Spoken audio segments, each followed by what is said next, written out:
I'm Dagny Forrest, a member of Painted Bright Quarterly's senior editorial and podcast teams.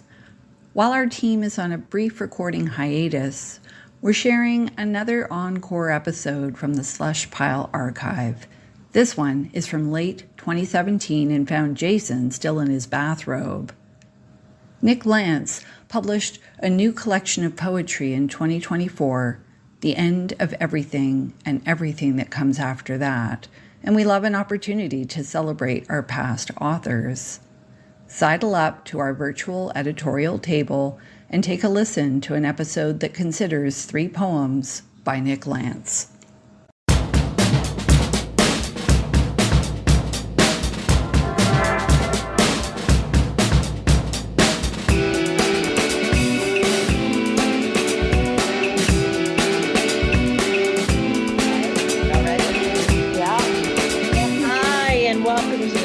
Quarterly Slush Pile. Guess where we are today? Where? Nobody who's here is allowed to guess. We are in a recording studio in LeBeau, which is like one of the colleges within the university that actually has money. So this place is like really impressive, but I am going to say it. I'm just going to say this. I'm going to say chains. Tables that move, cords, curtains. My mind is wandering about what might get recorded in this space. Oh, I see. Yeah, but it's kind of fun. It's kind of fun to think. Well, it's nice that you're back in a studio, but I bet you missed your blue sky walls. Not really, not yet. I'm still I'm fascinated by the light, the amount of light in this room. My goodness, there must be 80. Giant. They're 3 feet wide. I don't know if they bring in dinosaurs every now and then or something. Dinosaurs. Sharee, intervene. So I don't know. So it's kind of cool. But yeah, so we're still in Philly. We'll be back in our Corman studio in October, we're hearing. But we're using this one so that we don't have to be in the Blue Cinder Block space and hear toilets flushing and people chatting in the hallway. So the eye that's blathering on is Kathleen Volk, also known as me.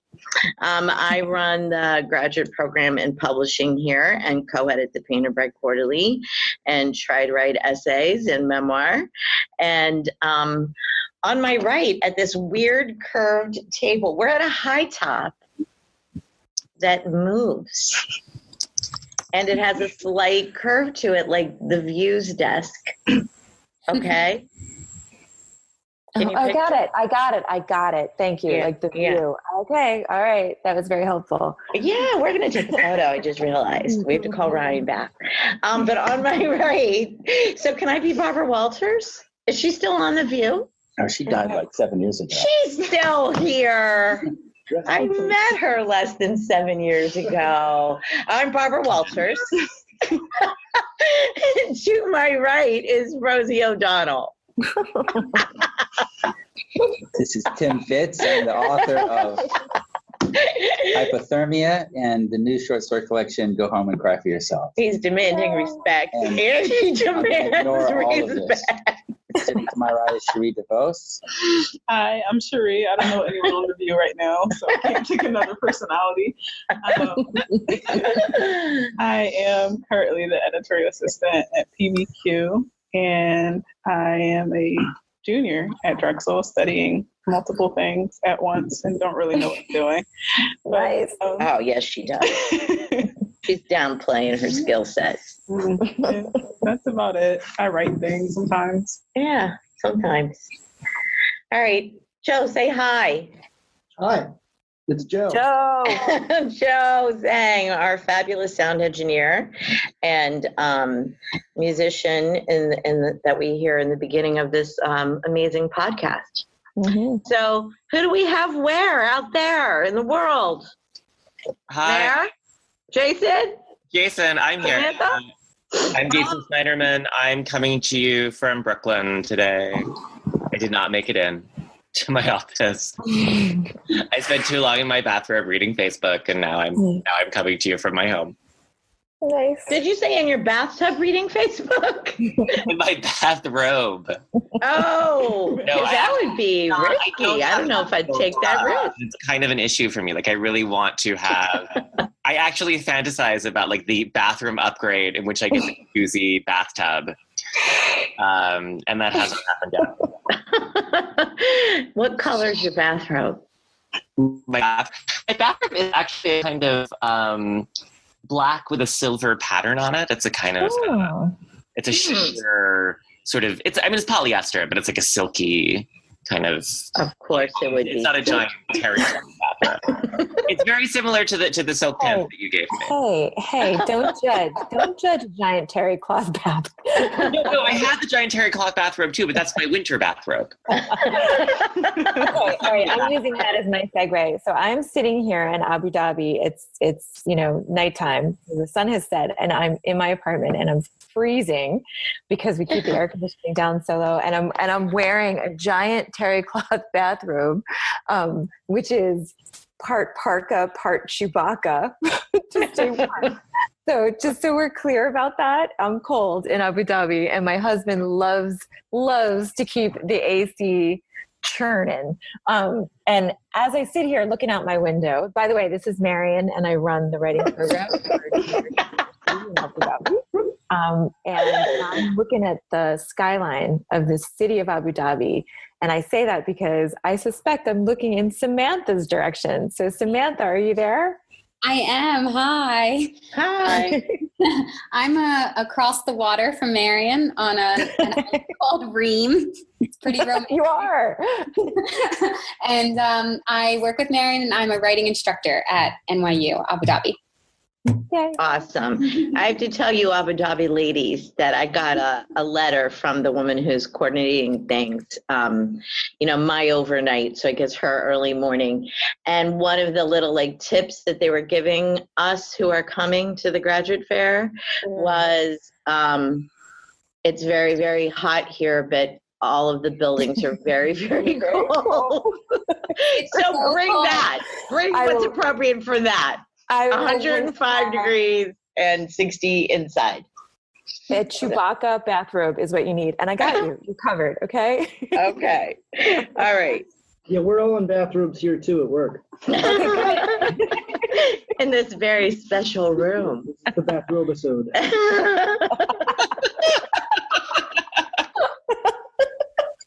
That's awesome. It now and forever shall be Bathrobisode.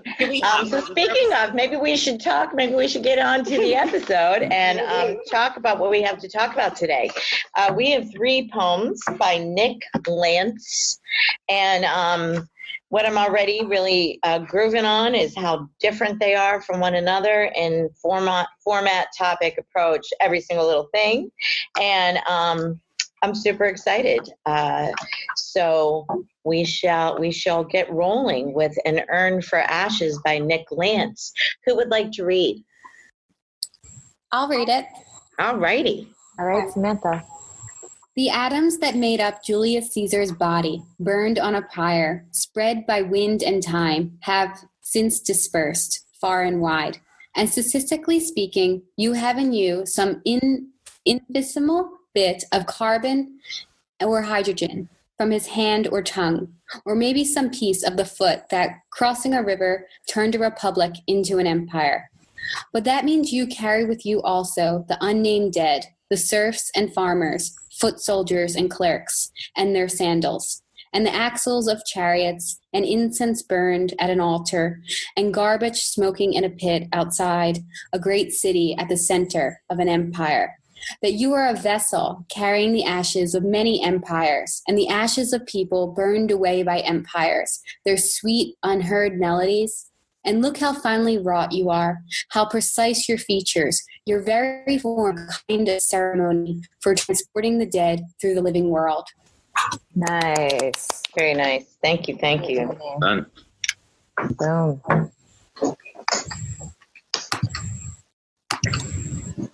I really like this because I get so sick of hearing about how we're stardust. Mhm. And like it's technically true, like all of our molecules are formed in stars. But that like the circulation of molecular matter, I thought this was such a great job of kind of playing with that and working through it. And, you know, and also like touching on that, you know, we're also, you know, everyone who does their past life regressions turns out to have been like Cleopatra or someone, you know, fabulous or famous or well-known, and to kind of like both take that large historical, like great man view of history, but then also to kind of like see all people as connected in this very literal material way, kind of gets at so much of what a sort of like woo-woo reincarnation and like magic thinking gets you to, but without having to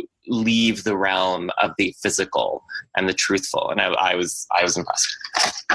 So I want to jump in and say on that sort of like woo-woo sensibility that it's also, it feels like it's directly in conversation with Hamlet, right? So I can't but hear, what is the line? Like the king will go of progress through the guts of a beggar, right? It's like Hamlet in the grave talking about how we all move from the living world into the dead and then move through, like just, you know, like just move through that system. And what this poem does is like flip it. It's like, you know, the king will go of progress through the guts of a beggar and the beggars go through us, right? Like we're all of it connected into this bigger system. And I think this poem does that beautifully by alluding to and flipping some of the ideas that come out of that moment.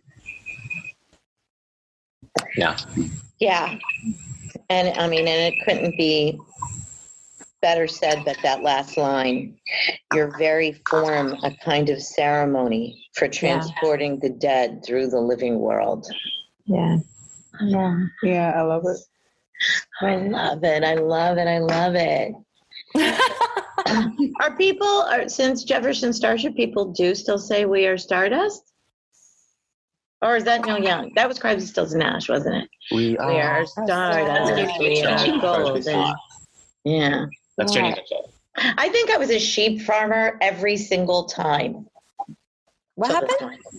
I think that I've been a sheep farmer every single past life until this one. I don't have past lives. I spilled my coffee in anger about your not having a past life. What? Wait, sorry. Are you still in your bathrobe, though? I am not. I am now wearing clothes. Oh, shoot. I'm sorry. You make you spill your coffee. I don't like wearing clothes. So that means you were naked at some point. Bathrobes kind of split the difference. I told you there's something about this room. Yeah, so this is it sounded so lovely, Samantha, when you read it. The language is beautiful and the message is lovely, even though Jason, no, I'm kidding. The language is beautiful, and yeah. What are you thinking, Tim? Yeah, I largely concur. At the first third of the poem, I sort of had an urge to not like the poem because I had also heard about how, like, at some point, every breath has a molecule of Julius Caesar's breath. So when I started reading this, I was thinking, uh-oh. But then I liked that we're also breathing the breaths of farmers and serfs and foot soldiers. And then I thought it was going to turn into something grotesque, but it turned nice in a non-cheesy way. And so I really loved the fluidity of the poem and how it moved from one thing. And by the time we get to the end of the poem, the cliche that I thought we were getting close to at the beginning for me was pretty distant. So I really enjoyed the poem altogether. It wasn't, it didn't get me too close to the cheesy part at the beginning. I mean, I kind of like that too. I like taking a risk where we do things that might be corny, but getting it right up to the edge as long as we pull it back fast enough and far enough.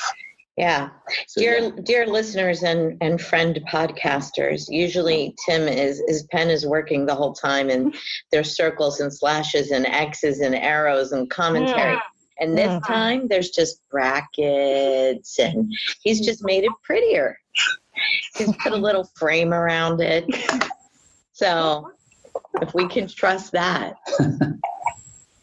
Well, So, yeah, you know what? Just a final word too on the title, "An Urn for Ashes," right? Like the way the poem like appeals to your sense of being part of the progress here, right? That like you are carrying the dead behind you because you're like the living vessel, but you're ultimately part of that system. Like you too are going to be ashes inside the next urn. Like it's a really elegant thought process that works across the poem. So I'm down with this. I'm really digging this poem.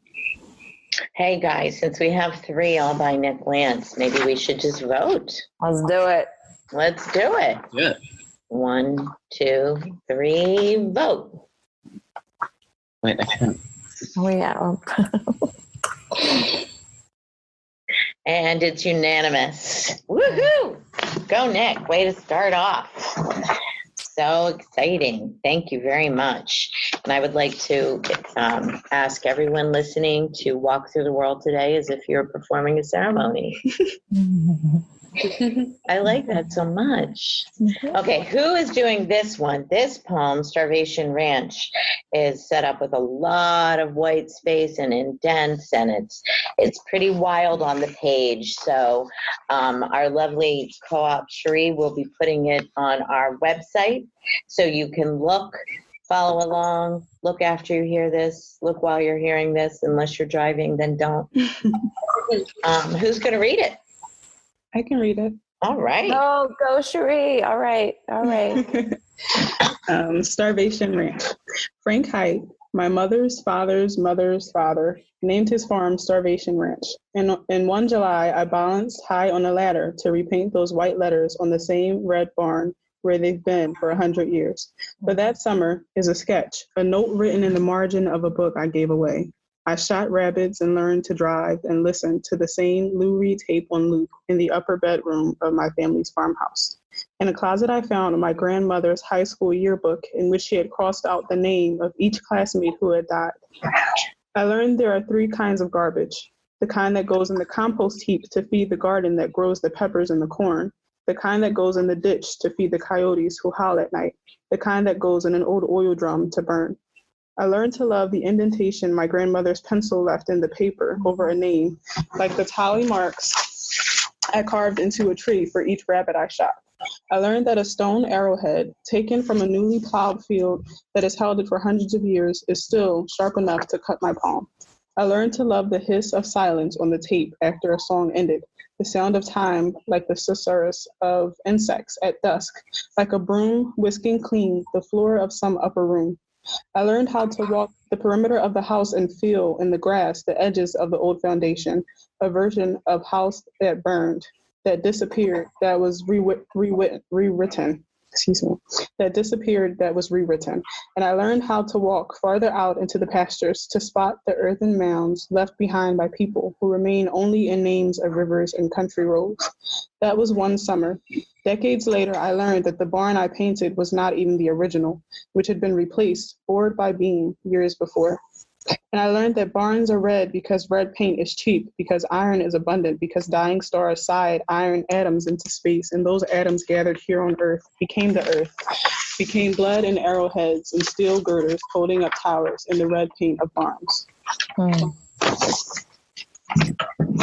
Wow. I don't know if I'll ever look at a yearbook the same way. Or a barn, for goodness sake. I would never be. I just wouldn't. I don't know who any of those people are anymore. If I went through my yearbook, like You'd have to Facebook them in your robe and see whether they were still with us. Yeah. I didn't like the Stardust. I wondered if it got ruined at the end for you, Jason, with the Stardust. And I also felt like, I didn't love that. The Stardust felt like a turn in large part because there was the awareness of indigenous civilizations that are no longer there. And so the turn towards a kind of like universal moment felt a little less, it felt like a way out of having to like really investigate something lost, rather than kind of like staying with that loss. Mm-hmm. I'm hearing you. Well, you know what? On that point of loss, though, it's like I love Kathy that you just like invoke the image of Jason and Facebook in his bathrobe, Mm-hmm. right? And a yearbook, because mild non sequitur, but my mother just went to a funeral, and it was her brother's wife who passed away, and she's like, the woman who died was in her 90s. My mom hasn't seen like that side of the family in I can't tell you how many years, right? But she went to that funeral, and there were people in the audience who remembered her from her high school days. So like, when these old people get together and have that kind of specificity and recollection, there's something about that way of remembering each other, like yearbook memory, that feels like absolutely anchored in a very specific time and pre-Facebook place, right? Like right. It's like an abacus, but it's a way of remembering that I don't think we will experience. I think maybe that might have passed, right? With the way that our memory has been dispersed out, right? So. Right. Because it's too easy to Facebook look up each other and not use our memory, right? Yeah. Exactly. But one thing that I was really struck by too is all of this remembering the dead or counting the dead, the strikeouts in the yearbook, but then the tally marks on the tree for each rabbit he shot. Mm-hmm. And I love the headstones for the people whose names the earthen mounds left behind by people who remain only in names of rivers and country roads. Mm-hmm. Love that, because it's so cool when you go to an old cemetery and you see all those, oh wow, that's why Stokes Road is Stokes Road, and Haddonfield is Haddonfield, right? Mm. It's so I don't know, I like that a lot, all of this history building on itself. What I like about this is how there are so many different images of like the different way we write and read text, where I feel like there's, the painted barn letters, there's the grandmother's hand, there's a sketch, there's carvings on the tree. There's a few images there that really play with this idea that most of what we're reading now and what a lot of people are reading right now are like digital. And I like that this takes this out of that flatness of words a lot. Mm-hmm.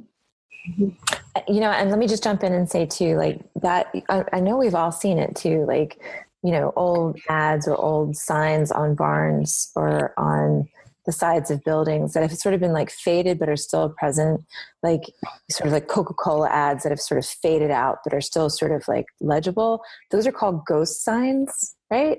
And some people collect images of them, and that I love that notion of like that sort of like layering and sort of palimpsestic stuff, right? Like where it's like one image beneath another image that fades out, and then in this poem you get. And also this barn isn't even the first barn. There's a barn behind the barn, behind the barn, behind the barn. That's part of this thing, right? Yeah. And walking around feeling the foundation through the grass. That is so cool. Have you guys had that experience? It's really, I think, cool. not around the barn, but I think somewhere in the South, definitely. There's a lot of grass around like my family's houses and stuff like that. It's a different experience. So, and of course it's difficult to translate the spacing, but I thought a lot of those, a lot of the spaces where he took space was really well done. Like the floor of some upper room, that was one summer, decade. later I learned, I mean, it seems. But then, Kathleen, I'm sorry to interrupt. Look at the last stanza, right? It looks radically different than the rest, and that's where it's most like on the nose. It's like, by the way, if you didn't get it, we're Stardust. The problem with that is, I feel like that is, I mean, I don't feel like that's the other poem. Mm-hmm. I don't think he never says we're Stardust. I know, but it's the same idea. The barns. I mean, you could clip that off and put up the end of the other poem and it would kind of work. No. I'm going to move this table. Stanza break. Barns are red because... Well, I mean, it really gets, what am I trying to say? Adrenaline there, like it rolls in a way that the rest of it didn't when it builds there. A momentum. There's momentum in that last stanza. I love the idea of the red paint being red because it's cheap. But then they get into the whole stars and atoms, and I'm like, when is part of this barn going to be Julius Caesar? But then it doesn't get there, so you shouldn't even say that. No, it's not about totally there in my mind. It doesn't get there. You only just read that last poem. If I read this poem in a different journal, I would think, oh, he's doing that again. That's kind of interesting. No, you wouldn't. I would. But if I just read the poem, if I turn the page, I'm like, oh, is this all he does? You wouldn't. There are a lot of chords in here. There's a lot of chains.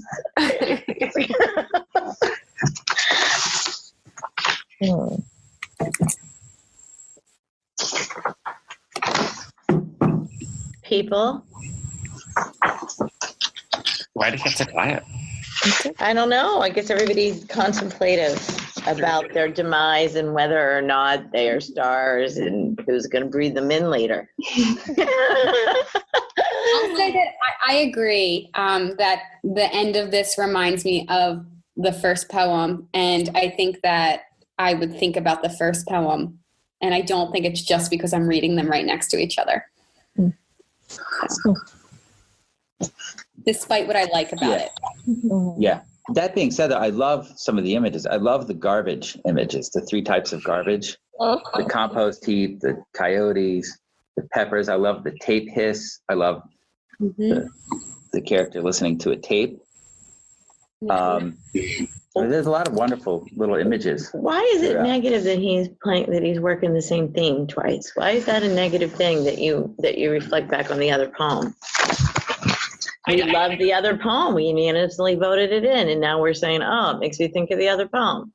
Because I think that with the other poem, it takes what is very frequently a kind of woo-woo, we're all in this together kind of thing, and actually kind of takes it in a further direction and takes it to a place that we haven't seen before and makes it literal and makes it true and makes it hard. With this one, I mean, my objection is that it moves away from the loss to kind of make the same move. And so in a certain way, you're right. We're holding him to his own standard, right? That he's I mean, in essence, part of the conversation is him competing with himself. And maybe that's not fair of us to do. But it's also like, it's the truth. Like, I mean, when you're reading, when people have a major concern, you're looking at how they're executing it. Sure, that makes sense. I'll still stomp my foot and say it's not fair, but I understand what you're saying. I hear what you're saying. I'm wondering if we need more discussion or if everybody's pretty planted in their ideas or no. Sharee, did you weigh in yet? I weighed in a little. Do you want to weigh in? She loves it. I'm always persuaded by Sharee. Sharee, say what you say more. So, because I'm always persuaded by what you say. Seriously? Well, I don't know. I really do love it. Like, I love it all. Like the end that we're all like discussing very deeply. I really love the flow, or as Kathy said, like the momentum that's like built up there. I really love what the final stanza did for the poem. Like it did make it feel complete, even though it was so different from the rest of the poem. And just, like, it was a little tricky to read, but in the end, like it really all works together really well. I think it's really well written, or crafted, I should say, I guess. And the images, I'm all for the images here. It really makes me feel like I'm kind of like in these memories, you know. It's not just like telling me all these things. This is what happened this summer. It was a summer, right? Yeah. This is what happened over the summer. I learned how to shoot rabbits and that kind of thing. But I felt like I was really there. Like I had a front row seat to watch these things happening. So it was really enjoyable about this poem. So I think it's really great. I do love it. Okay, now we're ready to vote.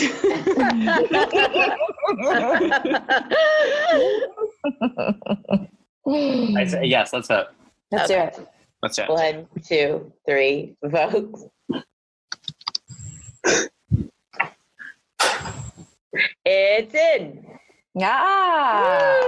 Woo! Nice. Thank you, everybody. Thank you, Nick Lantz.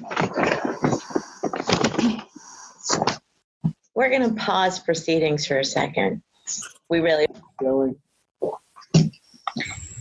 So, dear listeners, we had a little altercation in Jason's backyard, and he has run outside and is trying to take care of something that's happening to his fence. And our dear Tim might have to leave during the middle of this. So it's chaos suddenly on The View. But we're going to jump back in as best we can and go to Nick Lantz's third poem, Ghost as Naked Man. I nominate Marion. Yay! Thank you. I accept that nomination. Ghost as Naked Man, with the epigraph, gender is a kind of imitation of which there is no original, Judith Butler. Take away his beard, his hairy flanks, lick your thumb and smear off his Adam's apple, lift away his penis like a live bomb and bury it under a mountain. Hide the testicles behind a bread leaf. Whoops. We're doing that again. I thought that was bread loaf, but it's broadleaf. Dear Nick, I completely rewrote that line. I'm going to do this over. Take 2. Ghost as a naked man. Gender is a kind of an imitation of which there is no original, Judith Butler. Take away his beard, his hairy flanks. Lick your thumb and smear off his Adam's apple. Lift away his penis like a live bomb and bury it under a mountain. Hide the testicles behind a broad leaf. But look, he still goes around town pointing at things he wants and moaning, rattling his imaginary chains.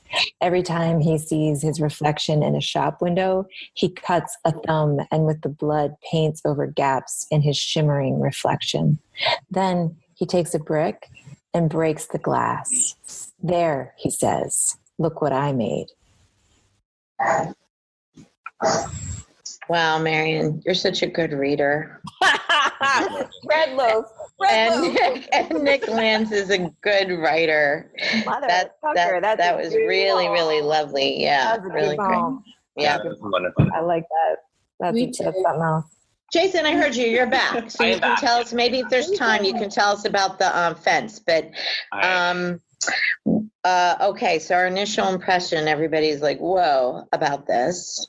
Gender is a kind of invitation. Mm-hmm. Mm-hmm. Part of the poem with this image from Judith Butler, which is a theory of gender, is about the sort of simulacrum, like the image of the image of the image of the image, like straight down into like just layers. Like the reality is the layer, right? So to have him like cutting his thumb and putting blood over glass, and that is marking his reflection, is wicked. It's just like a wicked manifestation of this idea borrowed from Judith Butler, I think. Mm-hmm. Mm-hmm. How about this image too, he still goes around town pointing at things he wants and moaning. Mm-hmm. Rattling his imaginary chains. I can just see it, right? Mm-hmm. Oh my goodness. The notion of destruction as kind of like the height of male. Mm-hmm. And that this just, I love that final image that, after destroying something, look what I made. Yeah. Mm-hmm. Mm-hmm. and in such a futile way to kind of assert yourself in the world. Yeah, I find this really interesting because it's like the first stanza is the literal like emasculation of this man, this naked man, this ghost. But then the second stanza is like the way that he's behaving, he's trying to reaffirm his manhood, or you know what we typically see as manhood, and like specifically looking at rattling his imaginary chains, and when he sees his reflection, he cuts his thumb and paints with his bloody thumb over gaps, and so it's like these like clear images of what has been done to him. I don't know who has done it to him, if it's society or if it's supposed to be like the female gender or something that's taking away his manhood, and then he's trying to reassert it like desperately. Mm-hmm.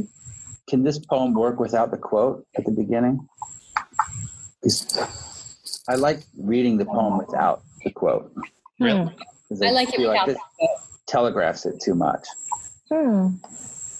No, because I think that without the quote, it becomes the emasculation is quite different. I think that with the quote, it suggests that all of these pieces are actually without foundational meaning or without kind of anatomical originality, and that with the quote, it's really a kind of restoration of something or a removal of something that was always itself created. I think the quote is really necessary. Mm-hmm.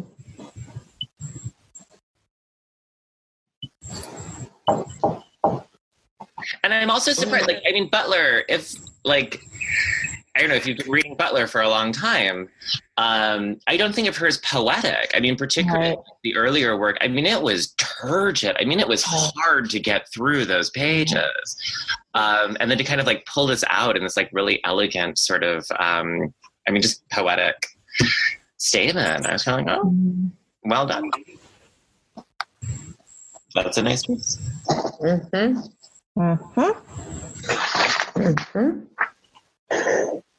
Something I really like about it is like how in the second stanza, it seems like the only action he's left with is like violent action. And I feel like there's a lot of conversation right now about like people's reactions to things happening like in the US and in the world that like are violent reactions. And I think, you know, it's saying a lot about gender, obviously, and it's saying a lot of really interesting things, but that in particular sticks with me and feels very timely. Yeah, I agree. And I feel like with the quote, it narrows the possible meanings of the poems. And without the quote, you can get more different areas. Mm-hmm. Yeah, I like it without the quote. What other readings would you have that are available without the quote? Me or Samantha? Yeah, but I was reading it in a similar way that Samantha was reading it. I feel like a lot of the violence that's going on currently is just a result of people feeling like they're losing power, and they're looking at it in such a narrow way that they don't see all of the ways that we can coexist, and so they're just stamping their feet and causing a lot of fuss. And one of the problems is that maybe there are a lot of people who are powerless, and instead of kind of being powerless together and supporting each other, they then can focus on their own problem. But I feel like this poem could kind of connect a lot of different points of powerlessness. Mm-hmm. I feel like if you're also someone who feels powerless, who reads this, if you are able to read the poem and connect and see that, then you might be able to come to that on your own terms and stop breaking things. The problem, I think, one of the problems nowadays with the division in the country is that both sides are shouting at each other and not allowing each other to come to any sort of realization on their own terms, so they just get defensive about it. Wait, Tim, I want to jump in and say, I think that's precisely why the epigraph works, though, right? Because we're talking also about a very particular kind of power and violence, and it's masculine, or masculine seeming in its rage. But with the Butler quote there, it's in violence and enraged surfaces, right? So the idea here is that, like, look what I made is chaos, but it's chaos built out of and through surface meaning that has gotten traction and accrued power over time, but is in fact precarious, right?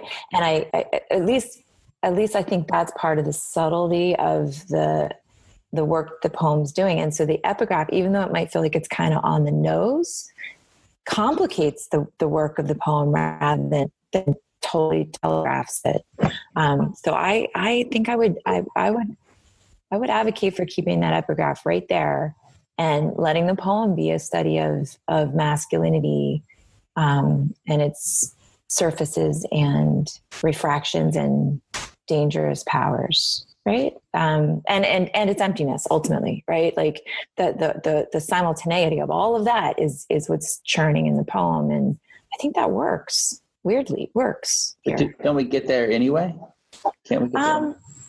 Well, it's funny. Like, when we were talking about like how the middle poem talks back to the first poem, I think this talks back to the first poem too. There's no way. I mean, maybe I have to ask Nick Lantz this over a shot at AWP, but like it really feels like his project is to be in conversation with other ideas and authors, right? Like there's a way in which there's like legacy conversation that goes on underneath these poems, that these aren't ideas in isolation, that he is in conversation with Butler. He is in conversation with, that sort of like Hamlet moment of that line from Shakespeare, right? Like that's part of the richness, is the allusions that he's making. And I think that deepens the work rather than reduces it. I mean, knowing that he's contemplating gender as socially constructed, that he's, as Marion put it, that he's kind of in conversation with this idea of gender as a social construction. I mean, I don't think it limits the reading as much as it directs the reading. Yeah. And you're right, like you have to read it differently because of the epigraph. But I think that's crucial. I'm not uncomfortable with, I don't think of that as a limitation. I think of that as a direction. Right. I think we're ready to vote. Okay. Yeah. All right. Okay. Let's do it. 1, 2, 3, vote. And it's unanimously in. Woohoo! Nice. Go Nick Lantz. Go Nick Lantz, but also PBQ readers, listeners, and editorial team. Could I just take 2 minutes and read a poem that just like leapt to mind with in conversation with Nick's poem Ghost as Naked Man? Sure. Let's just say bye to Tim. Tim's got to go. Bye. And here, Tim, you got to look this poem up. You got to promise me you're going to look this poem up. So this is this goes way back. This is issue 66, 67 of PBQ, and this is an early poem by Ada Limon, and it's called After the Storm. Ready? After the storm. Morning is too much after the hurricane, umbrella bones scattered, sun baking wet sidewalk, my mouth sour with alcohol, feeling a little sorry for myself. I put take a shower on my list of things to do, brush my teeth, get over big love. My body is shaking. I want to make a sound, something that might travel 3,000 miles, hit canyons and echo. Boom. I think I want to boom.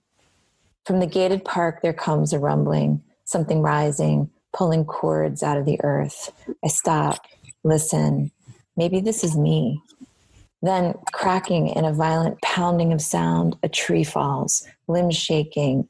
In the echo of the aftermath, shh, I quiet my heart, sound still bouncing in my belly, in my shoes. Did you hear that? I say. I made that big sound. I had forgotten the ending of that poem. Oh my God, what a great last line. That big sound. Right? Like, boom, there you go. Like, honest to God, like these two poems are just like this beautiful echo chamber, so complicated and beautiful and lovely, but boom, boom, I made that big sound. Ada Limon. Yeah. Yeah. Thank you for Well, thank you, Mare. Thank you for letting me do that. Yeah, well, we'll link to it on the podcast page as well in our notes for this episode. What a great episode! Even with the chaos of Jason, is everything okay? What they're doing to the fence is ultimately fine, but they should consult with us before they do it to our fence. Indeed. Sorry, All right. Editorial in Brooklyn today.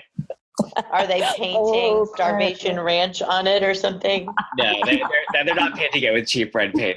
Cheap red paint. So that's for cheap red paint. Did your my mother always told me that? Like whenever we drove past a red barn, she'd always say, barns are red because red paint is cheap. Mm. My father would say that, and my father would also say, the deer go to bed at 7 p.m. He would say, he would just make things up, and we believed everything he said. So I wasn't sure that red paint really was cheap, but now I believe it might be true. I actually I know nothing about barns, probably because I lived in South Philly all my life. But when I read it, I was like, that's not true, and so I looked it up. Did you? Apparently, that is one reason, but another reason is because apparently rust was added to the mixture to paint barns because the whatever it is and rust kills moss and get out of town. Yeah, so a lot of people would paint their barns with that, and then it became a tradition. So I was he lied to us, but apparently that is another reason. It's one of the reasons. Red paint is cheap, and it's really plentiful, and that's why it's so cheap.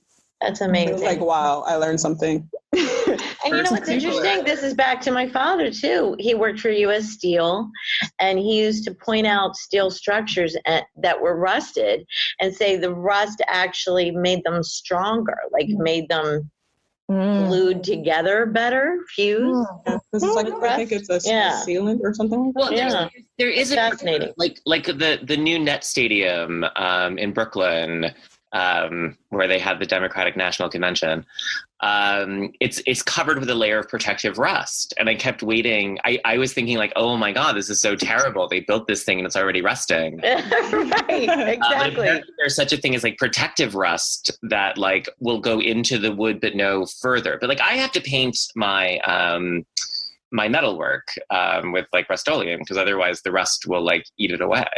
I don't know why my ironwork will rust all the way through and the Net Stadium won't, but I think it's exactly what you said. I think steel has different properties than other metals. Well, steel doesn't. What about tin? What about my tin roof?